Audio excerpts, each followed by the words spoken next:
Hello and welcome to the Fishing Guide Podcast. I am your host, Brad Wiegmann. We're here with Grayson, my grandson, who's been doing some fishing with me, live scope fishing with the Garmin, right?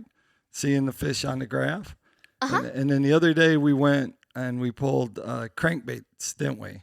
Like those crankbaits. Yeah. Yep. And also here's Mitch, who, of course, Mitch, co-host, and he's here because he wants to show his trophy off. Yeah. Look at that. It's sitting over there. And so that's what the deal is. So we're gonna keep it going and see what happens. Tell us about fishing, Grayson. You went the other day with me pulling crankbaits. How was that? Was it fun? Yeah. Did we catch a lot of fish? Yeah. Did you use a counter? Didn't you use the counter? Yeah. Remember, it's called the button? Yeah. We caught 8 keepers. 8 keepers? Yep. And then how many did we catch? 32? I think it was 35. It was 35? Yep, somewhere right in there. Day before we even caught more than that, but we were out trolling crankbaits, weren't we? Uh-huh. Yep. So Mitch just got back, and as you can see from his 4-foot-high trophy, he has been down at Grenada Lake fishing the Crank Fest down at PTG Outdoors. Tell us how that went, Mitch. Well, yeah, obviously it went pretty good for me. Yeah. It's a really, really neat tournament. That's and everybody's on equal footing as far as trolling a crankbait because there's no live scope allowed even on the boat. You have to take it off, and it can't even be in a rod locker. It's got to be off the boat.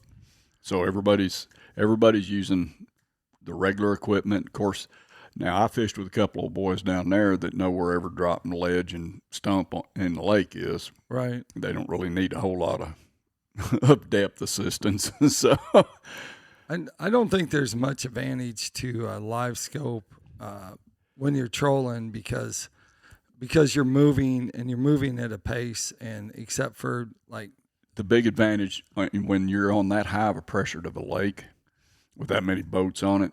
There were 60 boats in this tournament, and there were 3 times that many out there fishing besides us. So the big advantage would be to watch the fish and what they do. Yeah.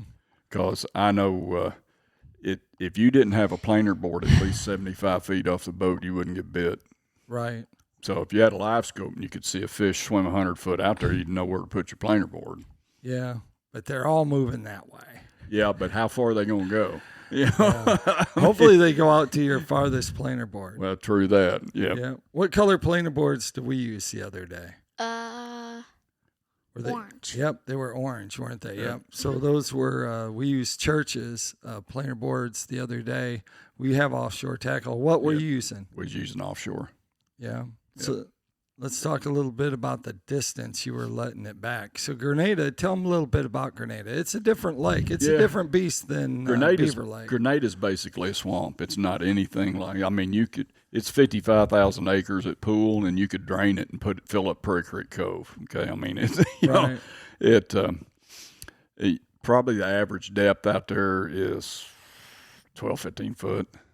Yeah. There's a little bit of water in the channels that's 30, 35 feet. There's a whole lot of 6 and 8 and 10 foot water, lots of it. And it's if you would go down and look at Louisiana swampland and see all the little cuts and dips and dives and bayous and creek channels and stuff, that's what's under the water there. Yeah. With stumps and trees and stuff all over it. So what you get into a situation to where those are all the little highways that these fish are using. So you try to map boat routes out, and what we were doing down there is long ridges that would come out in the lake. Where by a ridge, I'm talking it would half a mile offshore. It would be 14 foot on top of this, but there would be like a creek channel that swung around the end of it and it'd drop off to 16, 18 foot. Right. And those are the places we were kind of keying on. So we'd have baits on one side of the boat would bump bottom on 14 foot, and baits over here would be running 14 foot over 18 foot of water. Right. And it was the shallower baits that were we actually ended up bringing them up to about 10 and 12 foot deep to get the better bites. So the fish wanted to be in that 14 to 18 foot zone, but they wanted to be in 10 to 12 foot of water. That's kind of what we've been doing here on Beaver Lake. We've been staying in the channel. What color's the channel? What color are you keeping the boat in? What color's the line that you're keeping on? Blue. Blue. That's right, because that's the old river channel, isn't it? Mm-hmm. And it's deep. So, how'd we control our boat? With buttons. Left. We have to keep it moving so the rods stay going. So we don't just have to keep reeling and going out. Right. Mm-hmm. Yep. So you guys were trolling too, I right. take it. Yeah. Oh, yeah. That's all this was a crankbait trolling competition. Yep. So tell us a little bit. Did you get to run the controls a little bit? Tell us who you were fishing with. Oh, I'm fishing with Tom Lipe. Yeah. So there ain't anything in the lake he don't know where it is. You know, I mean, the man's lived there his whole entire life. Wow. And his dad actually worked on the construction of Sardis Dam. Really? Yeah. So I mean, where he grew up is probably 500 yards from Grenada Dam. You know, right. So yeah, he knows it inside and out. And then plus I fished with Danny McDonald, which is he is one heck of a fisherman. He is a great live scope fisherman. Right. So, but he used to troll crankbaits a lot. So this was before live scope. He was a crankbait guru too. So I got in the right boat.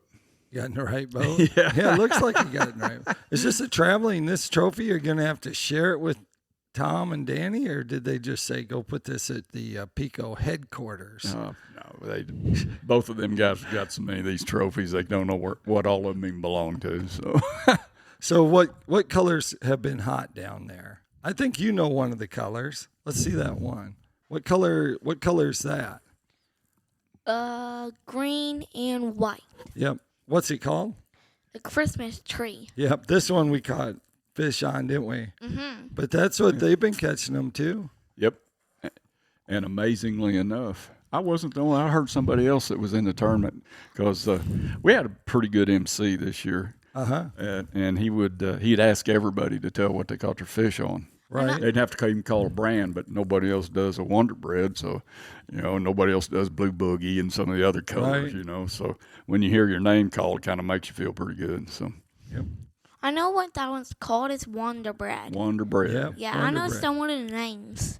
Yep. He's been practicing some of the names because we've been shifting. Did you have to change? Now, these are, what's the last one, too? White splatterback. So these are all very much white patterns, like shad patterns. And normally down that way, that's not really the ticket, is it? No, it's not. You need some dark purples and like beach ball is a good color down there. So now I understand Doug Wynn he come in 6th or 8th place. 8th place, yeah. Running that. And I heard a couple other people's, but most of the people, I heard a couple of chromes, and I pulled the chrome off of 2 lures, man. Right. And I never got a bite on it. But I think it was just too flashy. Oh, too flashy. I don't know. Because when you look at something like this, I heard another guy that was calling this monkey milk. Right. Because it's got a yellow belly. He's brought one up, and he says, is this called monkey milk? And I said, no, it's white splatter. Yeah, that's definitely white splatter. Yeah. I know one guy brought a bait up to me because he come into money, and he didn't want to get it wrong when he told him what he caught it on. Right. And it was Simply Awesome. Yeah. Which last year I put 5 of the 6 keepers in the boat. We had 1 Simply Awesome in the boat, and 5 of the 6 keepers come off it. Wow. Yeah. So always 4 of the 5. I'm sorry. Not that you own PICO Lures, but you should have multiples of the same color. Well, you would think a guy'd be a little more prepared if he knows the people I know, right? That's right. And we use multiple colors too, didn't we? We use the same color, pink splatter back. Yeah. And some of them we use the same color too. Very common for people to do that. I really wish multiple. I'd have put bone orange in the water. I didn't even think of it until on the drive home. I'm like, we had bone orange. I bet that might have worked. How many rods did you have out? We were allowed 3 per person, but very seldom. Well, I think at one time we had 8. 8. Yeah. Yeah, 8's pretty. When you're common. fishing 3-foot rollers, you gotta kind of. You did get some wind down there. Yes. So I took a picture of the sunrise that morning. I think I sent that to you, didn't I? You did? Yeah. Yep. And the white caps. I mean, it looked like you took a red crayon and drew the sunrise. I mean, red sky in morning, sailor take warning, and man, it come true. Let me tell you. What else? There were 60 teams down there, and it went out of PTG Outdoors. Right. Yep. Yeah.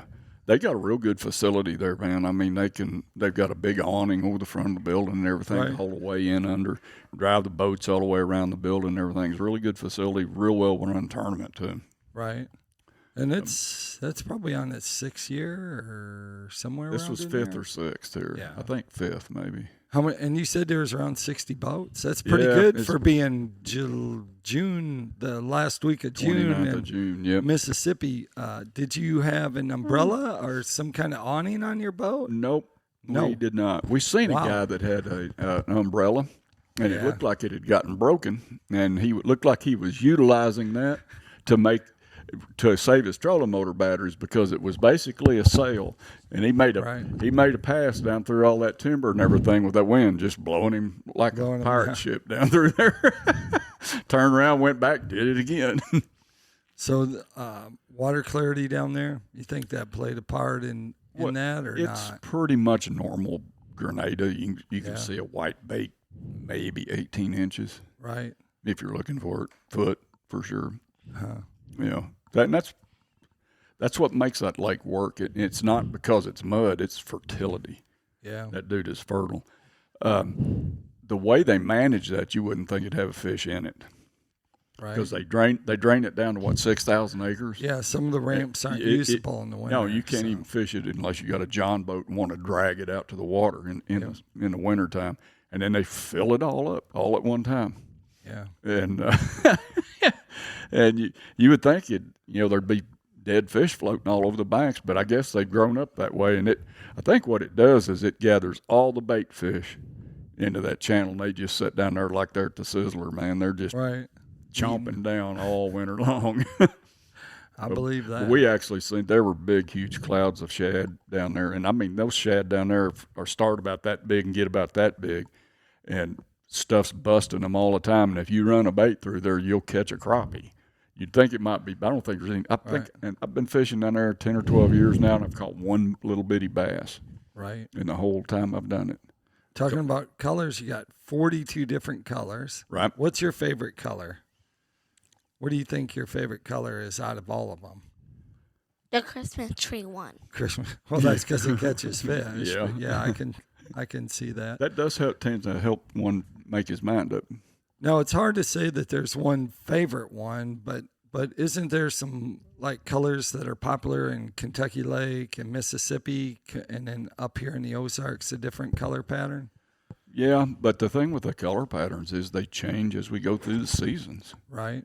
Earlier in the year, them darker color patterns like the beach ball and stuff, they're what works. And now the fish right now, they're on like 100% shad diet. Right. So, brighter, whiter, shaddier colors are probably going to outdo the darker colors. Yeah.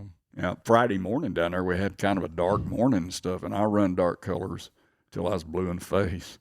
It's just, That's not what they wanted. Not out of our boat anyway. Oh. Well, that's the way it is some days. Yep. Line counters? Did you use line counters or not? We don't have line counters, do we?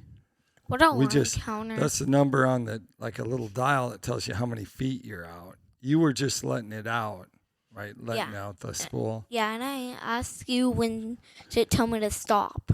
That's right. So we put them out. Yeah. In general, we just kind of It was sporadically pretty put 'em out. critical Yeah. to use a line counter down there.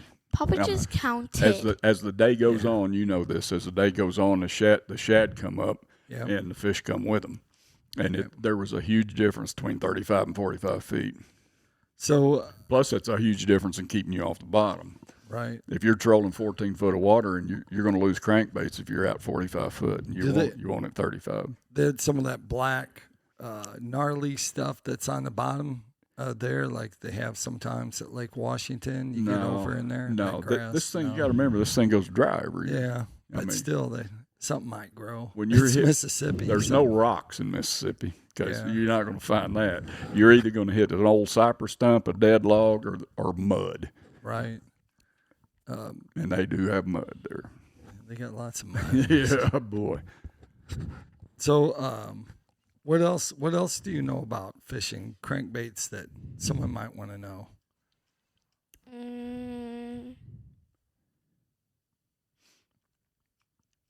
You don't know? You ever just let them come to the top and ski them in real fast?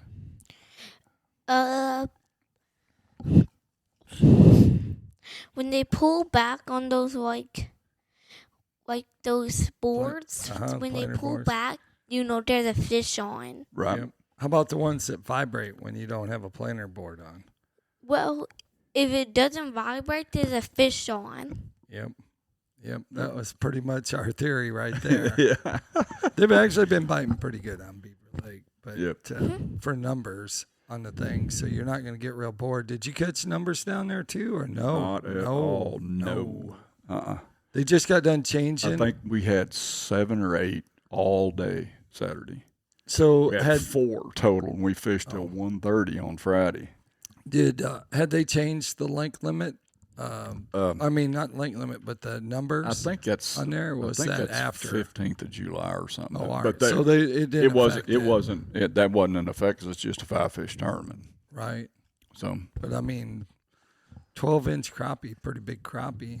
yeah, I mean, just to start with, that's just a keeper. yeah. But that's part of how that lake is managed. I think Yeah. they're born 10 inches down born there. 10 inches.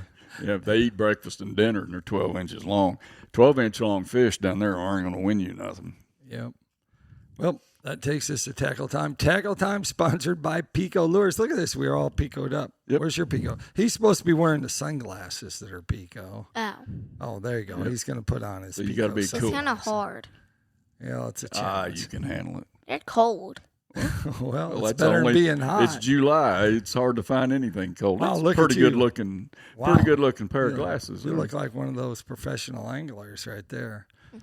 PICO Lures, of course, has a complete line of hard and soft baits. And, of course, they got crankbaits and, Yes, we do. and 42 colors. Just and the had deep another diver. 72-inch tall pallet full of them come in. Oh, good. Well, you might need them because I get the feeling that you've been getting lots of orders. The orders coming in, what's the popular colors that you've been sending I out? don't think an order has come in that did not have these 3 baits in it since Oh, that really? tournament. Yeah. I can see I can easily see Christmas tree Yep. for everyone Yep. and the white splatterback. Of course, we did really good with bass fishing this spring on Right, it. So right. anyway, That was that on Friday. That was the only color that caught anything. I mean, really? That was. wow. And then we started trying this thing, and it's like, hey, they like that too. Yeah, that's right. Yeah. So, All right. yeah, So, it was a good time. I think everybody down there had a pretty good time. It was tough fishing. right. Well, someone has to win, so it's always good when you bring I home think the last trophy. year we caught 6.68 pounds and finished sixth. Oh, And this year we got 6.62 and finished first. it's tougher this year. Yeah. Lots of people talking about it. was tough. Yeah. Yep. All right. Well, like I always like to end the show, make sure you keep your hook sharp and your lures in the water. Because that makes the fish bite well. That's right.